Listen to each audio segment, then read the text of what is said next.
Welcome back, everybody.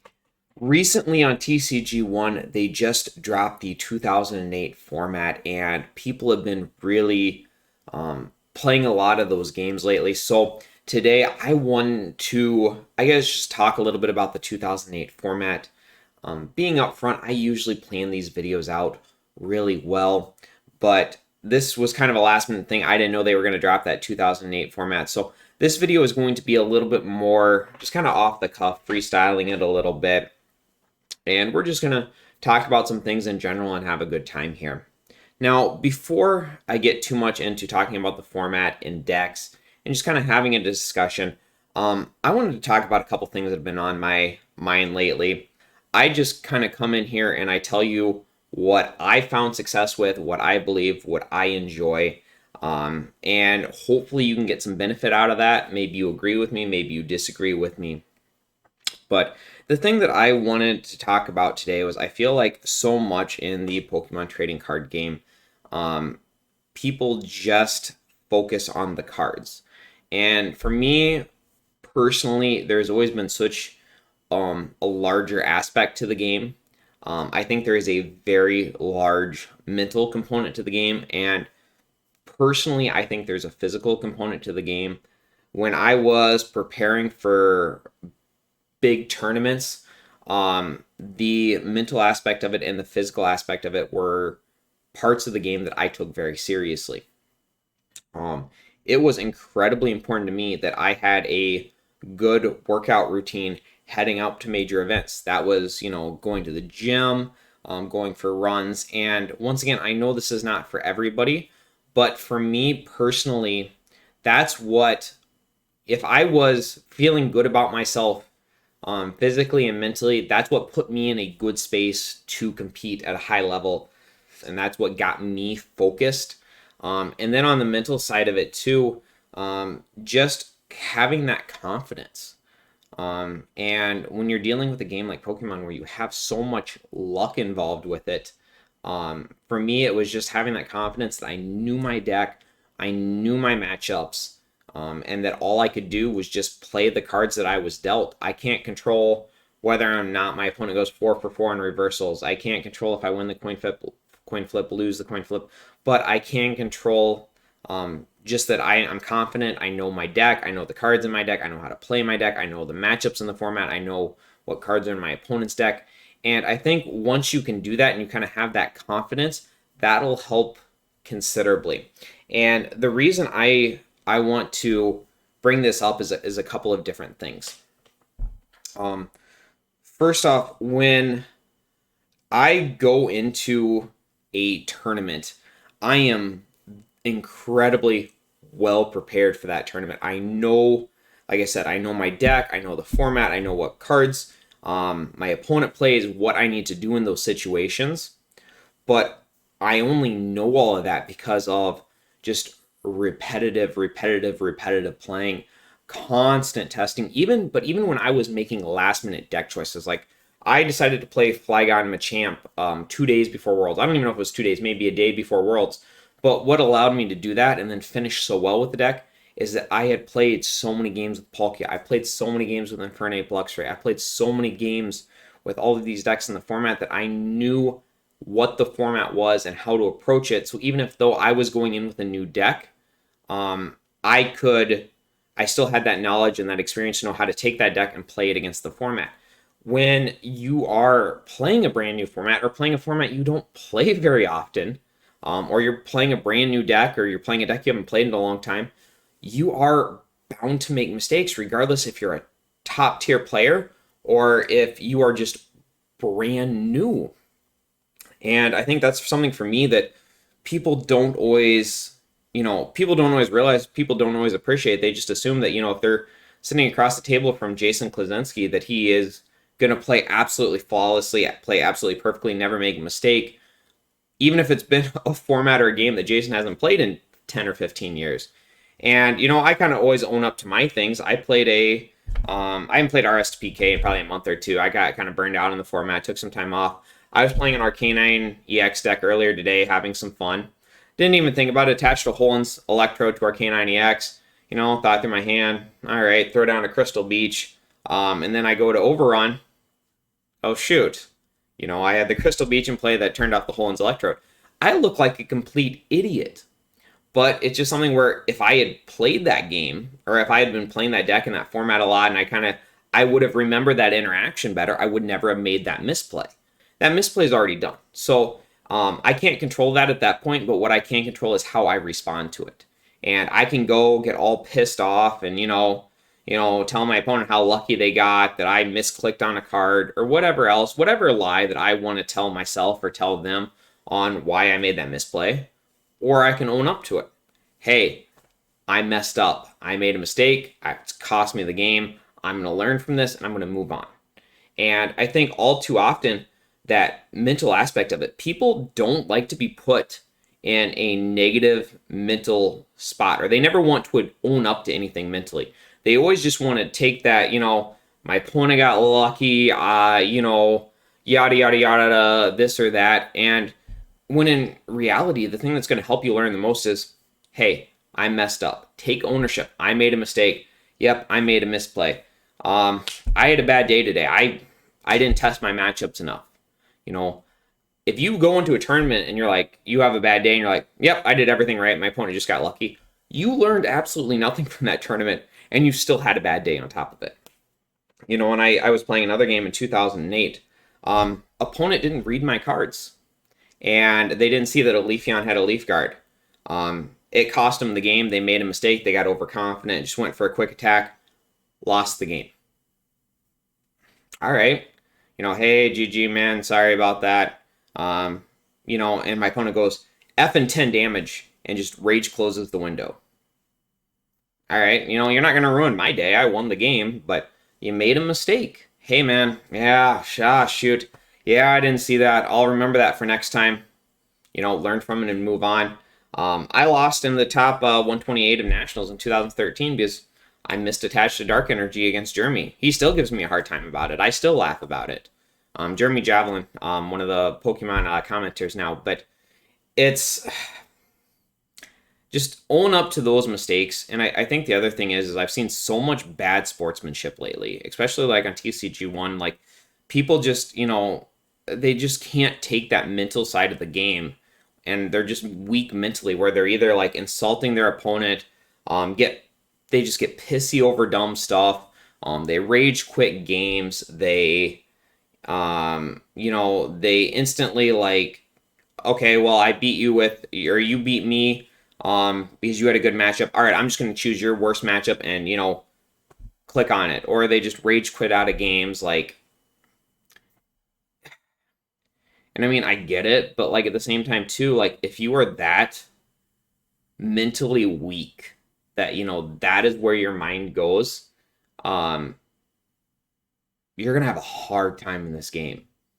And people should work, in my opinion, really work towards having that mental toughness, letting that stuff roll off your shoulders. Hey, man, I had a bad tournament. I'm going to go hang out with my friends. We're going to go play some pool, whatever you guys do. Go see a movie. I'm just going to let this go. And that's whenever anybody kind of asks me my thoughts or my opinions on how to, what's the biggest thing to being good at the game. And I always say, find something that matters to you outside of this game. If that is your friends, if that's another hobby, if that's a significant other, if you're a little bit older and you have kids, whatever it is, find something that you are passionate about that's not this game. Because if you put your entire self-identity into this game, and your entire like self-worth, self-identity, and your entire happiness scale is based off how you do with this card game, it's like anything else. You're not always going to have a good day. And not only are you putting yourself in a bad spot mentally before you head into a tournament, but you're just not going to perform as well. Personally, when I started doing better at the game, and I mean, I was always, I would say, pretty good at the game, but I really started getting into those consistent top worlds and nationals finishes when this game was not the most important thing in my life. When I had other hobbies, when I had other relationships, when I had other things, that is when this game not only became fun again, but also I generally got better at the game. And I wanted to do a video on that at some point, and I probably will, just talking more about the mental side of it, but just be conscious of that. Be conscious of the mental part of this game and how it affects you personally and how you can grow in that area. All right, but let's just kind of look at some of the 2008 decks here. I'm going to say, and I guess the last thing I want to mention real quick is there's a lot of bugs on TCG1 now. Literally, they just dropped this set. There's still a lot of programming. From my understanding, it's just one person, and they're doing a lot of things to. It's a lot of programming for one person. I did want to point out they had a Patreon account link at the bottom. Personally, I try to throw a couple dollars there whenever I can. I know money is tight with everybody, so but if you can ever spare even just a dollar or two, whatever you can to help the program. I always think, I'll go out and spend $50 on a video game or something every now and then, and this is something I use more often and probably in a better way than a video game I'm going to play for 8 hours and then never play again. So, like I said, when I can, I try to throw a dollar or two their way. And whenever they have a lot of things where if they are getting that support, we see a lot of features a lot more quickly, which I understand. I saw some of their number breakdowns, and I'm going to say they're very reasonable on what they're hoping to raise from a financial side of it versus the workload that it's going to cost or take for them. So just something I wanted to throw out there. But jumping into the decks here, I look through PTCG Archive is just the place to be whenever it is for deck lists.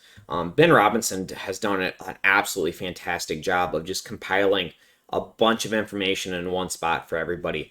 And the thing I love about Ben is he's always very, very quick to give credit if he took the deck from somewhere. You can see right here Jimmy Ballard's name's thrown right in there. Conley here for the Belissi deck. He just does a fantastic job. And the pictures are incredible as well. It's so easy to get that information. So major shout out to Ben. But I looked through a lot of these decks from 2008. I think they are very good. But I think there's a lot more that you could refine with some of these lists. And the other comment that I want to make is in 2008, people were so much on this Gardevoir train. And Gardevoir is the best deck. Gardevoir is the best deck. But I think the format's a lot more open than people give it credit for. I think there's some things that we'll talk about that there's some weaknesses in Gardevoir that you can really exploit. And I'm going to say also that the general acceptance among the top players in 2008 is that Gardevoir was probably the second best deck in the format and that Empoleon was probably the first. The struggle with it was Empoleon had a hard time beating Gardevoir in a 30-minute round. They even extended the time limit at Worlds to 40 minutes, and even then, Gardevoir does an outstanding job of shooting up in prizes, and then they might not be able to win the game, but they'll make sure they're ahead in prizes when time is called. Now, that's one thing, but if you're playing in tournaments online, where like TCG1 or stuff like that, and the time component isn't like we've got a 40-minute round. It's I have X time, you have X time. Generally speaking, I think Empoleon is pretty favored. Not pretty favored, but definitely is sitting ahead in those matchups. That being said, though, it's far from any sort of auto win or anything. Now, going through the decks here, this Ampharos Bronzong, I think, does such an outstanding job of countering the format. And I don't know whose list in particular this is. I know Drew Gritsky played this deck to a top 32 finish. I'm going to say Drew was pretty notable for just taking decks from other players. Like, he's the first to admit he was never a great deck builder, and he would copy lists from other players, or other players would give him lists a lot. So I don't know if this is his list or where it originated from. But essentially, the deck plays very similar to what Empoleon plays. You see a lot of the same things. The 2 Windstorm, 2 Lakebounder, you see that taken from Gardevoir. But that Ampharos is just so incredibly strong. Having that doing 10 damage to anything. And then you have that Cluster Bolt. With Lakebounder in play, you're going to one-shot Empoleons. Obviously, that Bronzong is incredibly strong as well. That's going to do a lot of work against Gardevoir Glade. That Cursed Alloy is just so strong as well. And the fact that you can get damage on the opponent's board without actually having to commit energy to it, I think is really strong. That Pain Amplifier and combo with Ampharos is going to be good because the Ampharos is going to put the damage. I'm going to say in the later stages of the game, a lot of decks can do a really good job of not playing supporters. So the earlier you hit that Ampharos, the better off it is. Now, it's kind of weird because I feel like the Pokemon lineup plays very similar to like what you've seen in Empoleon, but the energy lineup and the trainer lineup is very similar to what you see in Gardevoir. And something you see a lot in this format is the 5 search cards, and that's usually a combination of BBs or Celios. Personally, I always thought BBs was slightly better because a lot of situations you want to lower your hand size to get off a larger cosmic power. And BBs was better about that, especially if you're playing EXs in the deck. I think BBs is also a little bit better.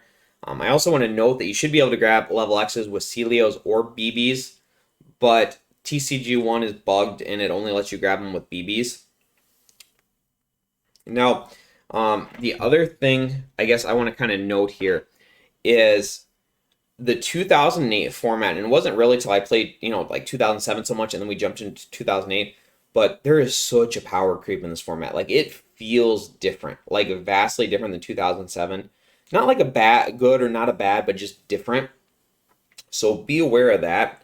The other thing I'm going to note here is I think playing these 1-of EXs or that 1-of Holin's Cast form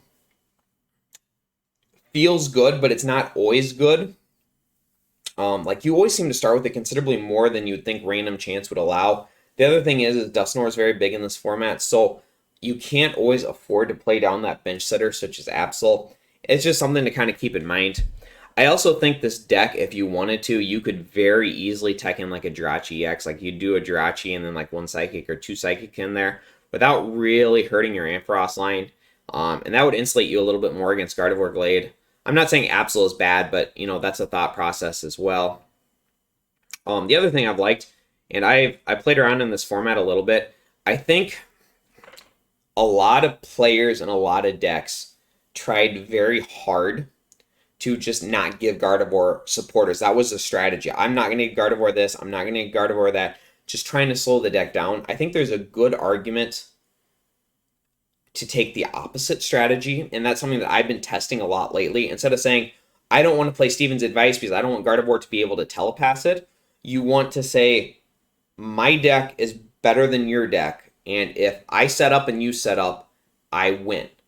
And in that case, you play things like, 3 Steven's advice, maybe even 4 Steven's advice, copycat. Steven's advice in particular, I think, was vastly underplayed in this format because of the fact that, people didn't want to give it to Gardevoir, but against Cessation Crystal decks, they very commonly will fill their bench, especially if they know you're not playing Dusknoir, and then you're netting Stevens for 6, which is basically a brand new hand. That's super strong. Copycat's okay. I don't think it's as good in this format because with Claydol, hand size is never really good above 4, 5, or 6. But yeah, just a couple things to note there. The Banette Blissey thing I think is a little bit dated.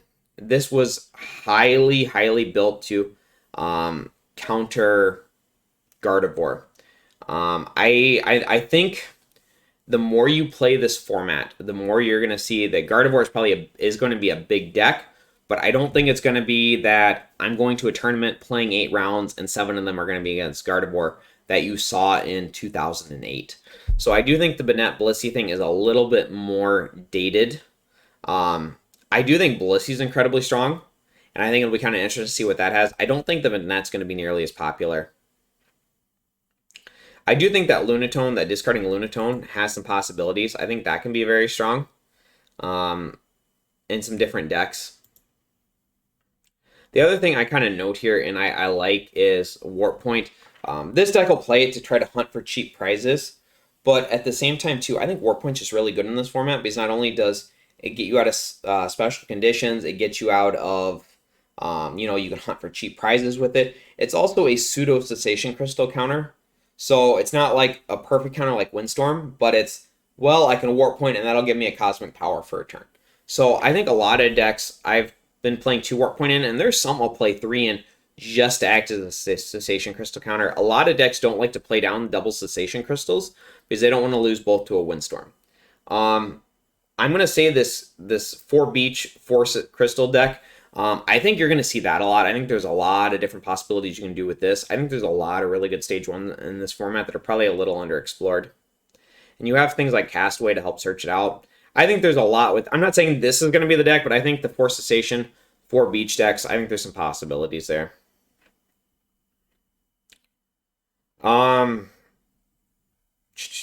The straight Blissey deck, I think this is really good too. This is probably the almost ideal way to play Blissey in a lot of situations. Blissey's just such a hard single prize attacker to take down, especially if you can just get it going quickly. I'm not a big fan of Wager. Like, I'm really not a fan of Wager as much as I was in 2008. I think one of the things in 2008 that I did, and I know a lot of the top players did, is there was so much thought process that went into the rock, paper, scissors. I remember before Nationals, I spent hours reading about the psychology between rock, paper, and scissors. I was fascinated. There's a world championships for rock, paper, scissors.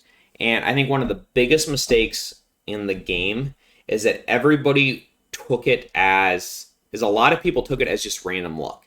And it's not.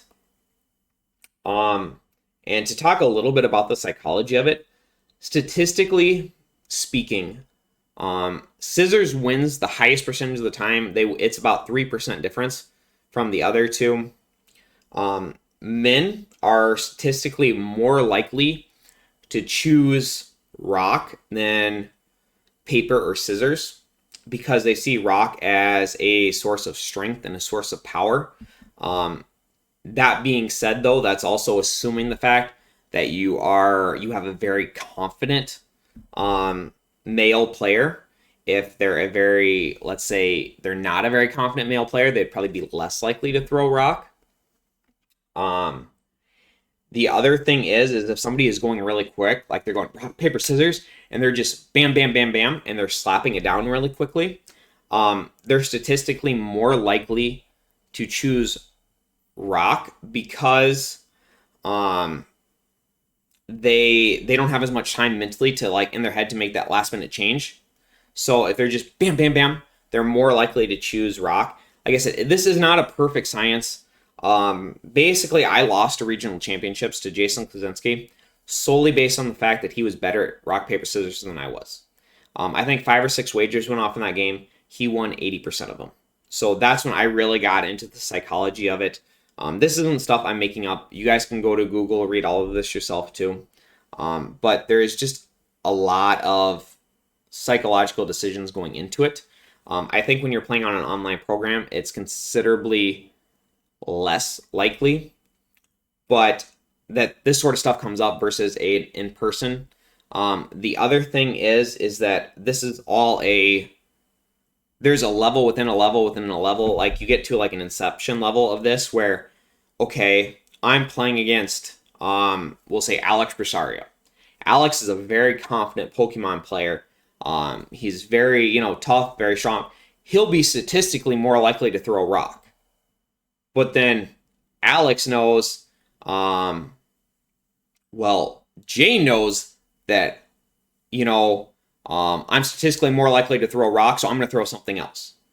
But then it's Jay knows that I know that Jay knows this. Like, you get into, I guess, what is it, Princess Diaries, where they're doing the cup switching thing. And you can get into, like, crazy levels with this. Like, if you're playing rock, paper, scissors at super high levels, it's like, yeah, it just gets crazy. Like, I know that you know that I know that you know, so you're gonna, do this sort of thing.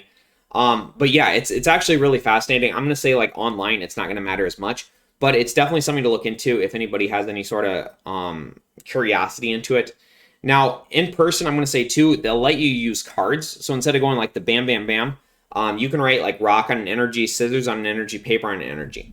You can't shuffle them and choose randomly, But what you can do is you can look at the cards and make that decision. That way it kind of takes out some of the opponent trying to make reads just based off how your hands fly, or any of this BS where it's like, you know, paper, no, it's scissors sort of thing.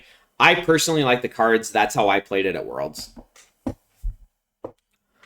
Dustnor, I don't really think Dustnor, there's a whole lot you can do with Dustnor. I think this deck is very subpar. I think you're going to lose to a lot of stuff with it. I think a tech Dustnor is very good in situations, but playing a full-fledged Dustnor deck, I think there's so many better options. I think the one of Jirachi is very good. The reason that people played this is because if your opponent got a very early Gardevoir on you, you could Roseanne's for a Psychic Energy and Jirachi. And essentially what it would be is you would go Shield Beam for 30. So not only do you two-shot that Gardevoir, but you would essentially, they bring something up, or they get first turn Gardevoir, second turn Gardevoir. And in many situations, that would just be a game loss. But they Psychic Lock you. You bring up Jirachi. You go Shield Beam. They Psychic Lock you for 50. You go Shield Beam again. You knock out Jirachi. All of a sudden, the prizes are, you're at 5, they're at 6. They bring up, let's say, Gardevoir number 2, Glade, whatever, Scramble, knock you out. All of a sudden, the prizes are 4 to 5. So now your Scramble energies are working. And essentially in this format, it's a lot less about prizes, and it's a lot more about kind of a war of attrition. Who has the better board state? So that's incredibly strong. I do like Super Scoop Up. I think there's something in this format with that. I'm not sure what it is. Patchy, I'm not... Okay, so I guess to start off here, I love Cresselia. I think Cresselia is really good, but I think this is a rough format to play it in. It's hard to have bench setters in this format with like things like Dustnor. Patchy, I think, is good. It's very situational, though. I played Patchy at Worlds that year. I hated it. Essentially, you basically have to have a deck that has a lot of free retreats in it, because if you have an active and then Patchy, you're never going to play Switch. You're always going to play Warp Point. So if they go Cessation Crystal, you essentially either have to have Patchy on the bench, wait for your active to get knocked out, or you're paying energy to discard, to retreat to Patchy to then use Smash Sword. So it's just not as viable as people think it is. You basically just have to have, unless your main attacker has free retreat, it's hard to play the Patchy. This deck can do it because it's got Moonlight. Evolutions, I actually think Leafeon has some possibilities. I don't think it's perfect. I'm not a huge fan of the Leafeon Magmortar deck, but I haven't tested it a ton yet. I think the problem with this deck, and I was playing around with it, is it's so much junk. Like, you don't need to play 12 different Evolutions in there or whatever he plays. It's not worth it. You can clean this line up a lot. When I get a list I feel like I like, I'll definitely share it. I was loving the 3 Warp Point in here. I thought that was outstanding. Absolutely love the 3 Warp Point. Empoleon, I think there's a couple different ways to play Empoleon. I'm going to straight say that major shout out to Dylan Bryan. He's a fantastic player, but I don't think his Empoleon list is the ideal way to play it. I think it was probably all right. I think being in the seniors division, it probably played okay. But I personally think the arguments are between Chuck's Empoleon and Jimmy O'Brien's Empoleon. I think you can make good arguments for both, and maybe there's a good list between the two. I just think his is very teched out, and I don't think you technically need it. The Mew Star is very good if you're expecting a lot of mirror, because you can use Rainbow Wave for just a water on the Mew and then be hitting all the Pimplups and Empoleons. I think that's very good. The double Chatot, the Tauros, the 2-3 Claydol, I think it's too techy. I just don't like it. I would probably look at one of the other two lists. Like I said, Dylan Bryan's a fantastic player. I just don't think this is the optimal list for Empoleon. I think this is Jimmy O'Brien's list. I think this is very good. I think he's a total gambling addict for not playing Chatot in this list with a 1-1 Claydol, but he stands by it, says this is fantastic. You gotta love Jimmy, you gotta trust him. But yeah, I would have a hard time playing this without a Chatot. The Unknown Q I think is very good. I think that's something that's probably a little underplayed in this format. I think you can use it with a lot of different things, and I think it opens up some possibilities. I'm not a huge fan of Cresselia, but stuff like Cresselia Level X, it makes it a lot more possible. Garchomp, I really like this deck. It's always going to be a tier 2 deck, but it's something I've played around with a lot lately on TCG1. I am going to say that it's bugged right now. It won't give you the plus 40 regardless if you have the energy right or not. The Dugtrio, I think, is super interesting. I think Empoleon is probably the best deck in the format, and I think I haven't played enough games to really see how much the Dugtrio swings that matchup. I know Ross played it at Worlds that year. I like the Dusknoir I get. I know why people play it, but personally, I've been playing Muck in this over it, and I think Muck is just too good not to play in a lot of matchups. The Phone, I think you can get away with Phone in this versus other decks because that Garchomp has free retreat. Same thing with Apache. Yeah, I think you can get away with some stuff in this deck you couldn't get away with other decks because that Garchomp has free retreat. Also love that he uses the level X in this. I think, is this Sammy Sakum's national winning list? Yeah, no, he got second with it. Yeah, I'm not a huge fan of this exact list, but I think the concept's really solid and a lot of the stuff he's doing. I also think this Rotom has a lot of possibilities. I think you could do stuff with this, with other decks in the format. Gardevoir Glade. Jason Kozinski's list, I think, is near perfect. I think it's within 1 or 2 cards. I think some of the ingenious stuff with it is this 2 Windstorm, 2 Lake Boundary, I think is perfect. You see other decks copy this a lot now. The Warp Point acts as a pseudo cessation crystal counter, as does Cyclone Energy, so you do have a lot of different outs for it. The Jolteon Star, I think, is very good. I think you can get away without playing it if you're a little worried about the bad opening. The Dusknoir I get, it's good. Play Muck over this, you don't want the Dusknoir. Muck is just too good not to play. It makes your math so much better with this deck. If one player plays Muck and the other person doesn't in a Gardevoir mirror, it literally swings the matchup like 20%. It goes from 50-50 to like 70-30. Yeah, like I said, everything else looks really standard on this. The 3 Psychic look low, but if you play the deck enough, you really get a feel for it, and this plays fine. The other thing about this deck versus other decks is it can actually power through Cessation Crystal, so you don't always have to worry about windstorming it. Like, if your opponent goes Cessation Crystal on something, there's a good chance you can just glade through at least a couple of them. So Jason was also a gambling addict here. He did not play Night Maintenance. It's up to you. I think it's worth playing Night Maintenance in the deck. I dropped a BBs for it. I also went 4 BBs, 1 Celios. Like I said, I think that's slightly better. Makes for better cosmic powers. Glaceon, I don't know what it is. I don't even remember. This was like 10 years ago, but Issa never really liked me, and I, for whatever reason, was not a huge fan of his. I can't even tell you why. Like I said, this was 10 or 12 years ago. There's a lot of drama there, but fantastic deck. Honestly, like, you don't always have to be best friends with somebody to totally, be like, hey man, that's a good deck. That's an awesome deck. This was such an original concept, and it was just so good. But the strength of it essentially came from the fact that you could basically put Glaceon in the active spot, and then Cessation Crystal something on the bench. So essentially, they couldn't Windstorm out of the Chilly Breath, and essentially what would have to happen is they would need Windstorm and Warp Point to get out of it, because they had to have, if you just Warp Pointed them, they would just send up whatever had a Cessation Crystal on it. And if you just Warp Pointed them, if you just Windstormed them, you wouldn't get out of the Glaceon. I'm going to say I do think this was a deck that had a lot of surprise factor to it. He ended up in the top 8 with it. But if you can come in and, as players kind of learned the deck and knew the deck a little bit more, they got better about playing against it. I'm going to say I think the ER2 is ingenious. I think a lot of decks can play ER2, do really well with it. I think he got a little over creative in the supporter lineup. I think the Pokemon lineup is perfect. I think you can even make some arguments for some other techs in the deck. I think you can make arguments, like I said, maybe play a 4th Eevee, you could play Espeon in this. You could argue for a bunch of techs in there, but really solid Pokemon lineup. And I've seen other decks do this too. I really do think the Mars, it's a pretty bad supporter. Like, it's a good effect, but it's hard to consider it a supporter because that draw 2 very rarely gets you anywhere. I was testing this deck, but I was playing like Steven's Advice in it over. I mixed up the supporter lineup. I dropped the Mars, I dropped the Island Cave, and I was playing like Steven's Advice and a higher Roseanne's count, a higher Celios count, and I was just trying to play a much stronger supporter lineup, and I like that a lot better. I get the point of Mars. I understand how strong it is with Absol. I just don't think it's perfect because if you don't actually lock your opponent, the Mars is a really bad supporter, especially in the mid and late game.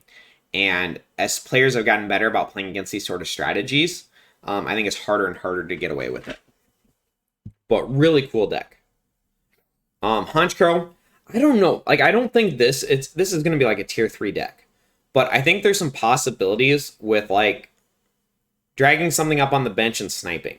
Like, I don't know like exactly how to do this, but I'm not even saying Honchkrow is a way to play this, but 40 damage to something on the bench is really strong. And having that free retreat is really nice. I feel like there's probably something there. I just don't know what it is. Leafeon Magmortar, this was kind of like, I don't know. This was like the deck at Nationals where people didn't want to play Gardevoir or Empoleon, and they were going to be different and play something different. And a lot of fantastic players played it. Puka played it. I just don't think it's that great. I really think you're trying to... I just think there's better decks. I think better player, if you're a good player, you could find a better deck to do better with than this. Both are very good Pokemon, but just because you slam them in a deck together does not make them perfect. The Scissor thing, I think this was Dylan Bryan. Oh, I must have got that mixed up. I said Dylan Bryan before. No, that wasn't Dylan Bryan. I'll have to edit that in post. Dylan Bryan played this to a top 8 finish in seniors. Actually beat my little brother in top 16 playing Gardevoir with this. Very cool Scissor deck. I think Scissor in general is very good. I think there's a lot of different ways you could play it. I'm not really sure what the most optimal way is. You got this. You got the Toxicroak variant. Definitely some different things. Just taking advantage of that 4 Shard, or 4 Beach, 4 Cessation Crystal. Yeah, I like this lineup, the supporter lineup. He isn't trying to play a lot of the techie stuff. He literally just, I'm going to play the best supporters.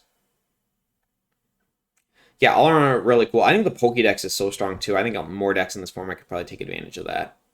I think there's a lot of ways to burn through your deck in this format. Like I said, I'm not sure what the exact best approach is, but I think you got some possibilities there. Torterra, I think this is another thing. I think this has a ton of possibilities. It's weak to Muck. So I'm not exactly sure what the best thing is, because I feel like a lot of decks in the format should be playing Muck. So I'm not exactly sure what the best way to play this is, but I think you've got some possibilities there. Honestly, I think you could argue a higher beach count. I think you really want to lock in Crystal Beach in this deck. Yeah, I don't know. I think there's a lot you can do with this deck. I'm not entirely sure what it is, but I think there's a lot you could do with this deck. At the time, I kind of scoffed at the Super Scoop Ups, but I get where those are so good now, especially with that Torterra that heals. Yeah, I think you can do a lot with this deck. I'm just not entirely sure. I'm just not entirely sure what it is.